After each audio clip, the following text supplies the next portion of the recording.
Hello friend, एक बार फिर आपका स्वागत करता हूं यूट्यूब चैनल हडल में।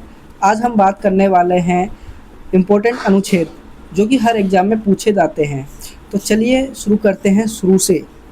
भाग एक, जो कि संघ और राज्य क्षेत्र के बारे में है, अनुच्छेद 1 से 4 तक। अनुच्छेद 1, जो कि भारत अर्थात इंडिया राज्यों का संघ है। अनुच्छेद 2 की बात करें तो नए राज्यों का प्रवेश या स्थापना। अनुच्छेद 3, नए राज्यों का गठन तथा राज्य की सीमा, क्षेत्र या नाम में परिवर्तन।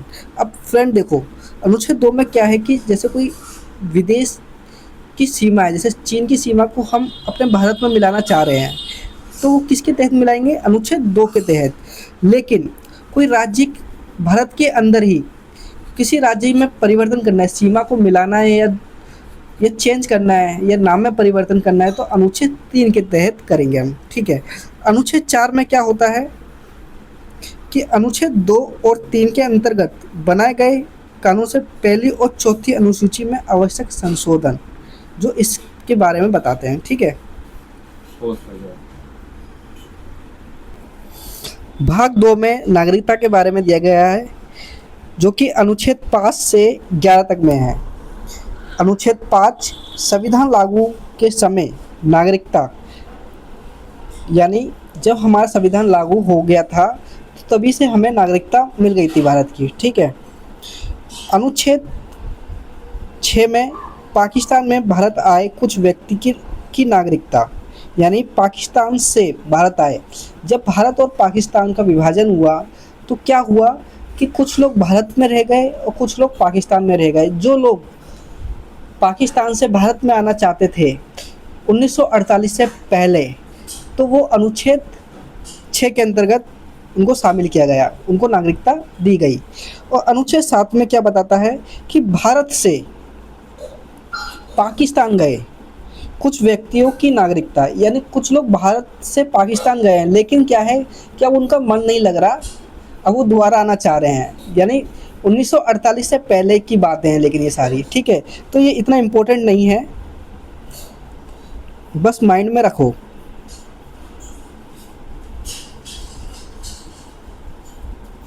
अब आगे चलते हैं। अनुच्छेद 8 में विदेश में रहने वाले भारतीय मूल के व्यक्तियों की नागरिकता, यानी कि कुछ हमारे दोस्त होंगे या फ्रेंड या कोई रिलेटिव, जैसे कि विदेश में काम करने जाते हैं। ठीक है।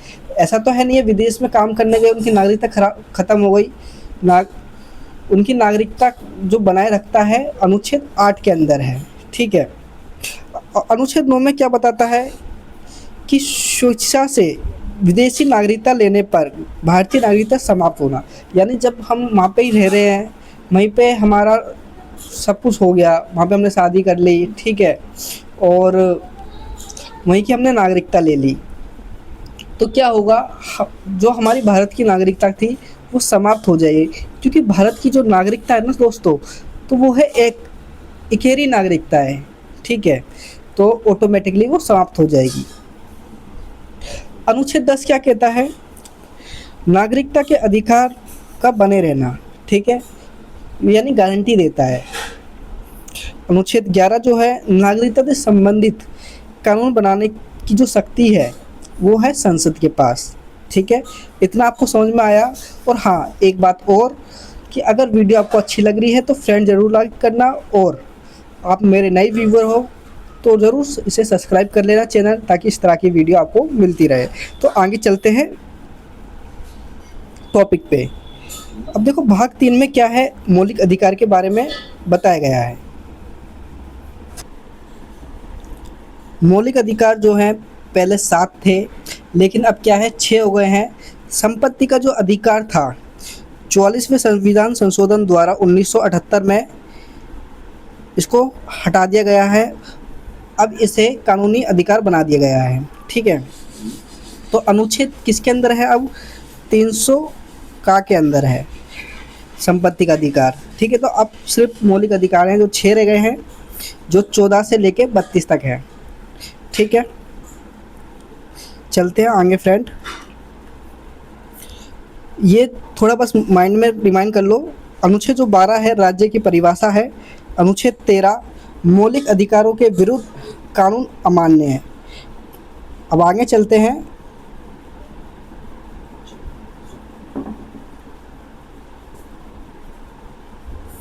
अनुच्छेद 14 कानून की समक्ष समानता की बात करता है। अनुच्छेद 15 धर्म, जाति, लिंग आदि के आधार पर भेदभाव को समाप्त करता है ये, ठीक है।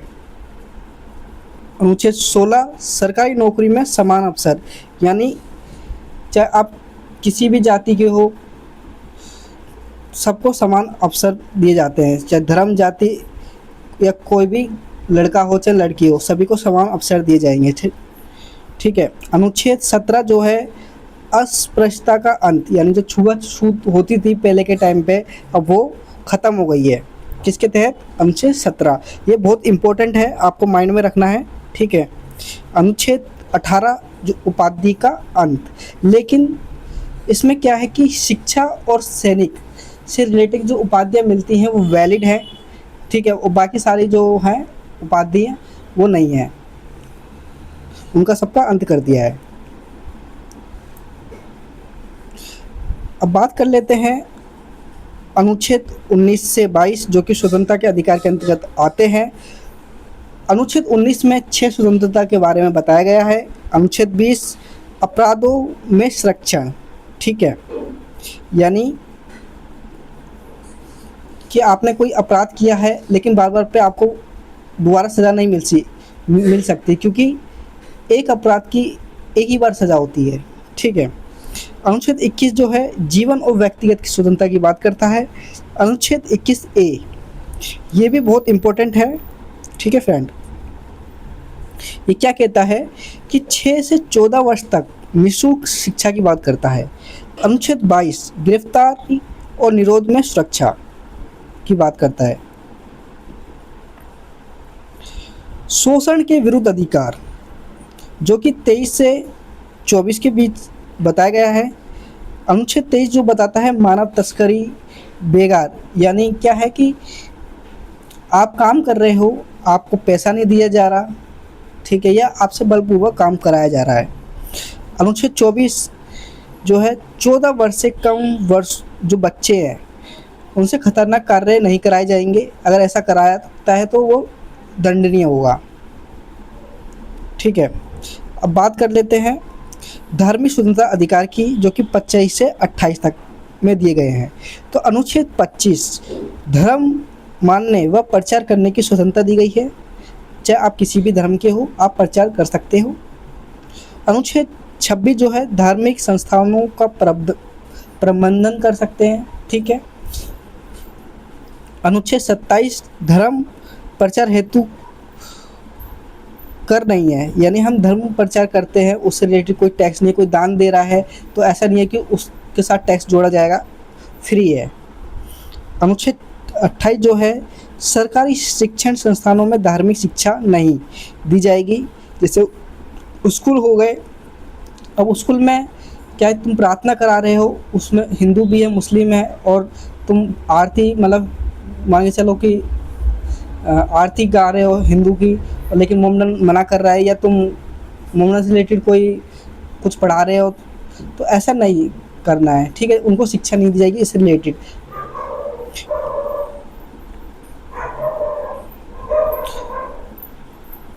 अब चलते हैं सांस्कृतिक और शैक्षिक अधिकार जो कि 29 से 30 में है।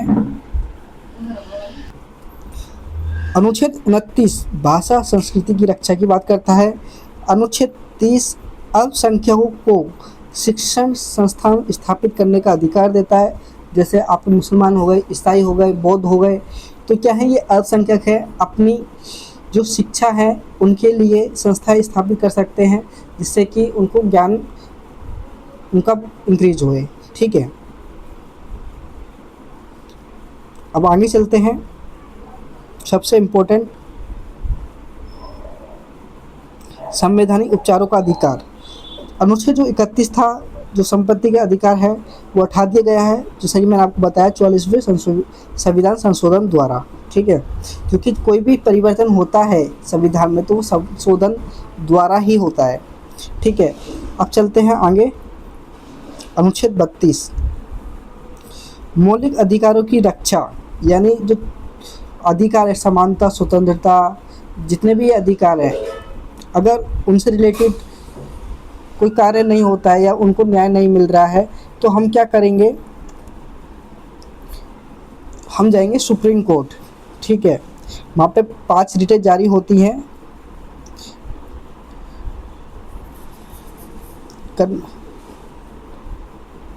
तो चलते हैं। जो ये मौलिक अधिकार है भीमराव अम्बेडकर द्वारा संविधान की से आत्मा का गया है। ठीक है, और इसमें 5 रिट जारी होते हैं, आपने पढ़ा होगा। चलो मोटा मोटा देख लेते हैं हमने क्या पढ़ा इसमें। 14 से 18 में समानता के अधिकार के बारे में पढ़ा। 19 से 22 में स्वतंत्रता के अधिकार से रिलेटेड था। 23 से 24 में शोषण से सुरक्षा के पीछे अनुच्छेद पढ़ा हमने। 22 से 28 में धर्म की स्वतंत्रता से रिलेटेड पढ़ा। 29 से 30 में संस्कृति और शिक्षा से, और 32 में संवैधानिक उपचार और रिट जो कि जारी करता है। ठीक है, सुप्रीम कोर्ट को हम जारी कर सकते हैं कि हमारा ये अधिकार हनन हुआ है। ठीक है, अब आगे चलते हैं। अनुच्छेद जो है 23 से 35 में, अनुच्छेद 23 की बात कर लेते हैं। सशस्त्र बलों आदि के मौलिक अधिकारों पर संसद प्रतिबंध लगा सकती है। अनुच्छेद 24 मार्शल लॉ लागू होने पर मौलिक अधिकार प्रतिबंध और संसद क्षतिपूर्ति का प्रावधान कर सकती है। ठीक है, क्या होगा जब मार्शल लॉ लागू हो जाएगा तो कुछ जो हमारे मौलिक अधिकार हैं वो रोक लिए जाएंगे। ठीक है, तो उसके लिए ऐसा नहीं कि हम न्यायालय में चले जाएं। तो अब अनुच्छेद 35 की बात कर लेते हैं। कुछ मौलिक अधिकारों संबंधित कानून जो बनाने की शक्ति है केवल किसके पास है, संसद के पास है। अब चलते हैं भाग 4 के पास। इसमें क्या है कि राज्य के नीति निर्देशक तत्व हैं, और ये जो राज्य के नीति निर्देशक तत्व हैं इसमें ये मान्य नहीं है। अगर इसका हनन होता है तो हम सुप्रीम कोर्ट के पास जा नहीं सकते। ठीक है, तो जो ये अनुच्छेद हैं राज्य नीति निर्देशक तत्व के 36 से 51 तक हैं। चलते हैं इनके बारे में और समझते हैं। अनुच्छेद 36 जो कि राज्य के परिभाषा बताता है। अनुच्छेद 37 नीति निर्देशक तत्व न्यायालय में लागू नहीं पर शासन के लिए महत्वपूर्ण हैं। अनुच्छेद 38 सामाजिक, आर्थिक और राजनीतिक न्याय की बात करता है। ठीक है, ये राज्य को लोक कल्याणकारी राज्य बनाता है। अनुच्छेद 39 समान आजीविका, समान वेतन, संसाधनों का न्यायपूर्ण वितरण। अनुच्छेद 39A समान न्याय और निःशुल्क विधिक सहायता। ठीक है, अनुच्छेद 40 ग्राम पंचायतों के गठन जो कि अनुच्छेद 40 के अंदर है, ये भी इम्पोर्टेंट है बहुत। अनुच्छेद 41 काम, शिक्षा, सार्वजनिक सहायता का अधिकार। अनुच्छेद 42 मानवीय कार्य दशा और मातृत्व सहायता। आगे चलते हैं। अनुच्छेद 43 श्रमिकों के लिए उचित वेतन और सम्मानजनक जीवन।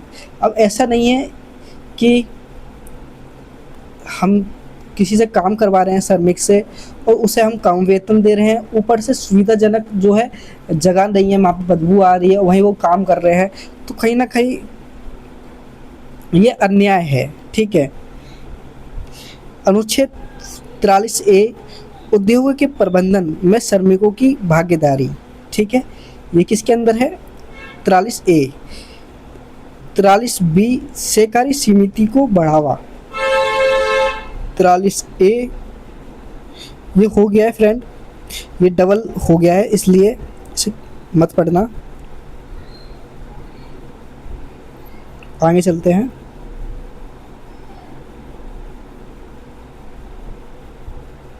अनुच्छेद 44 की बात करते हैं, समान नागरिक संहिता, ठीक है, जो कि ये भी बहुत इम्पोर्टेंट है, ठीक है। समान नागरिक संहिता जो है अनुच्छेद 44 के अंदर है। अनुच्छेद 45 6 वर्ष तक के बच्चों की प्रारंभिक देखभाल की शिक्षा किसके अंदर है? 45 के अंदर है। अनुच्छेद 46 में SC ST और कमजोर वर्गों के हितों की रक्षा की बात की गई है, वो अनुच्छेद 46 में है। अनुच्छेद 47 की बात करें, पोषण, स्वास्थ्य और नशाबंदी की बात है इसके अंदर, ठीक है।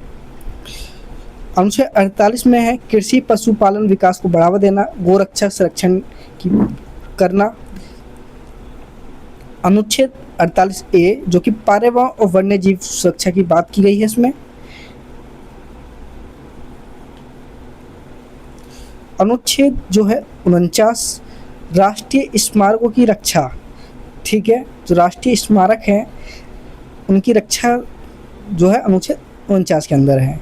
अनुच्छेद 50 न्यायपालिका कार्यपालिका का अलग अलग कार्य जो है अनुच्छेद 50 के अंदर है। अनुच्छेद 51 अंतर्राष्ट्रीय शांति और सुरक्षा को बढ़ावा देना। अब चलते हैं आगे, जो हमने जो पढ़ा है राज्य नीति निर्देश तत्व के अंदर, हमने 36 से 37 में उसके परिचय के बारे में पढ़ा, 38 से 39A में सामाजिक न्याय के बारे में पढ़ा, 40 से 43B में पंचायत, सार्वजनिक और सहकारी समितियों के बारे में पढ़ा, 44 और 48A UCC शिक्षा, SC ST, स्वास्थ्य, कृषि और पर्यावरण के बारे में पढ़ा है। 49 और 51 में स्मारक, न्यायपालिका और विश्व शांति के बारे में पढ़ा है। आज के लिए इतना ही, और ये वीडियो अच्छी लगी तो फ्रेंड इसे लाइक करना, शेयर करना और सब्सक्राइब करना। इसका पार्ट मैं दूसरा बनाऊंगा क्योंकि वीडियो लंबी हो जाएगी और आप भी हो सकता है कि बोर हो जाओ, तो इसलिए मैं एक और पार्ट बनाऊंगा। तब तक के लिए आप इस वीडियो को सब्सक्राइब कर लो और इसको लाइक ज़रूर करना। थैंक यू फ्रेंड व्यू करने के लिए।